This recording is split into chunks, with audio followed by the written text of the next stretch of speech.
नमस्कार दोस्तों, स्वागत है आपका। आज का टॉपिक है कन्वेक्शन। आज की इस वीडियो में मैं आपको ये बताऊंगा कि कन्वेक्शन क्या है और फ्री या फिर आप कह सकते हैं नेचुरल और फोर्स कन्वेक्शन क्या होता है। इन्हें हम प्रैक्टिकली एग्जाम्पल और डायग्राम के द्वारा समझेंगे। तो चलिए स्टार्ट करते हैं। पहले हम बात कर लेते हैं कि कन्वेक्शन इसका मतलब क्या होता है। तो कन्वेक्शन एक तरह का हीट ट्रांसफ़र मोड है। तो हम कह सकते हैं कि कन्वेक्शन हीट ट्रांसफ़र का वो मोड है जिसमें सर्कुलेटिंग करंट के रूप में फ्लूइड के मूवमेंट से हीट का ट्रांसफ़र होता है। अब ये जो फ्लूइड का मूवमेंट है ये माइक्रोस्कोपिक लेवल पर होता है, मतलब हम फ्लूइड के मूवमेंट को सामान्यतः अपनी आँखों से नहीं देख सकते। दूसरे शब्दों में, जब फ्लूइड का हॉट और कोल्ड पोर्शन एक दूसरे के साथ मिक्स होता है और फिर हीट का ट्रांसफ़र एक पॉइंट से दूसरे पॉइंट में होता है, तो इस तरह के मोड को हम कन्वेक्शन मोड कहते हैं। अब आपको यहाँ पर दो बातें नोट करनी है। पहली, फ्लूइड इसका मतलब क्या है। तो फ्लूइड किसी सब्सटेंस की वो अवस्था है जिसमें कोई सब्सटेंस बड़े आसानी से फ्लो कर जाए। मान लीजिए हमारे पास कोई सब्सटेंस है, अगर वो सब्सटेंस गैस या फिर लिक्विड की स्टेट में होगा तो वो बड़े आसानी से फ्लो कर जाएगा। तो सब्सटेंस की इन्हीं अवस्थाओं को हम फ्लूइड कहते हैं। दूसरी बात है कि सर्कुलेटिंग करंट्स इसका मतलब क्या है। तो सर्कुलेटिंग करंट फ्लूइड मूवमेंट का एक फैक्टर है। अब सर्कुलेटिंग करंट के आधार पर कन्वेक्शन को हम दो भागों में बांट सकते हैं। पहला फ्री या फिर आप कह सकते हैं नेचुरल कन्वेक्शन, दूसरा फोर्स कन्वेक्शन। चलिए अब इनके बारे में जान लेते हैं। तो जब circulating current heat transfer process के दौरान खुद से उत्पन्न हो जाता है, मतलब जब फ्लूइड मास में टेम्परेचर डिफरेंसेस या फिर आप कह सकते हैं टेम्परेचर ग्रेडियंट्स की वजह से डेंसिटी डिफरेंसेस उत्पन्न हो जाता है और फिर हीट का ट्रांसफ़र होता है, तो इस मोड को हम फ्री या फिर नेचुरल कन्वेक्शन मोड कहते हैं। अब यहाँ पर इसके दो एग्जाम्पल दिए हैं, चलिए इन्हें हम प्रैक्टिकली डायग्राम से समझते हैं।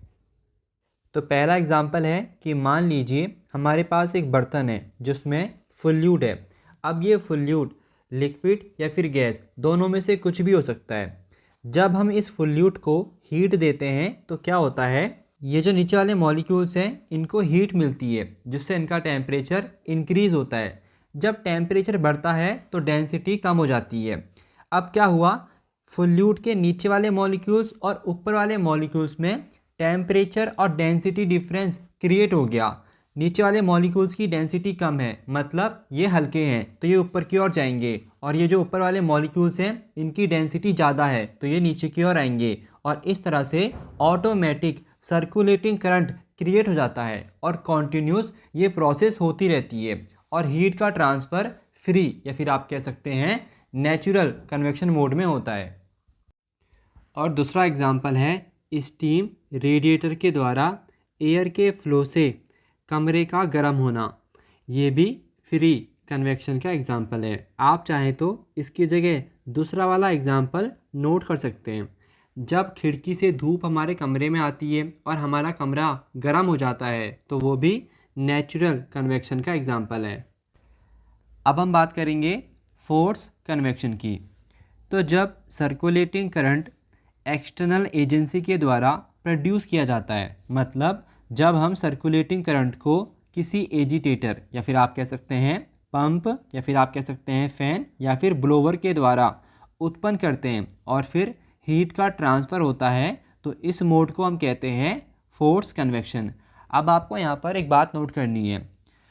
फोर्स कन्वेक्शन में जो फ्लूइड का मोशन होता है वो डेंसिटी ग्रेडियंट या फिर आप कह सकते हैं डेंसिटी डिफरेंस पर निर्भर नहीं करता, लेकिन फ्री वाले में जो फ्लूइड का मोशन होता है वो डेंसिटी डिफरेंस पर निर्भर करता है।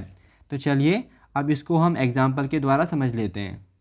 जब हीटेड पाइप के माध्यम से पंप किए गए फ्लूइड में हीट का फ्लो होता है तो ये एग्जाम्पल है फोर्स कन्वेक्शन का। आप चाहें तो इसकी जगह दूसरा वाला एग्जाम्पल भी नोट कर सकते हैं।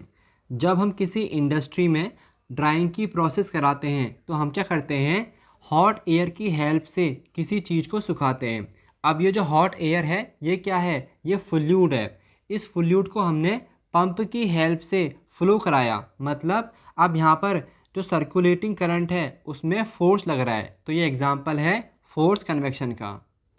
अब यहाँ पर एक स्टेटमेंट है, आप इसे नोट कर लो कि फोर्स कन्वेक्शन में heat transfer rate natural convection की तुलना में ज़्यादा होता है, क्योंकि फोर्स कन्वेक्शन में फोर्स सर्कुलेशन मतलब फोर्स सर्कुलेटिंग करंट का परिणाम ज़्यादा होता है।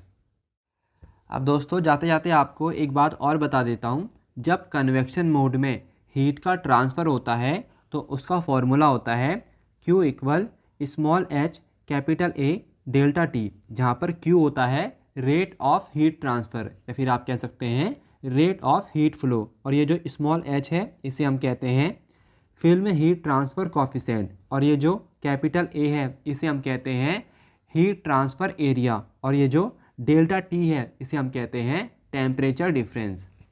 और इसी के साथ ये टॉपिक यहीं पर ख़त्म हुआ। उम्मीद करता हूँ वीडियो आपके लिए यूज़फुल है, तो प्लीज़ वीडियो को लाइक कर देना। कुछ भी पूछना हो कमेंट के माध्यम से पूछ सकते हो, मैं रिप्लाई कर दूँगा। मिलता हूँ आपसे नेक्स्ट वीडियो में, तब तक के लिए गुड बाय।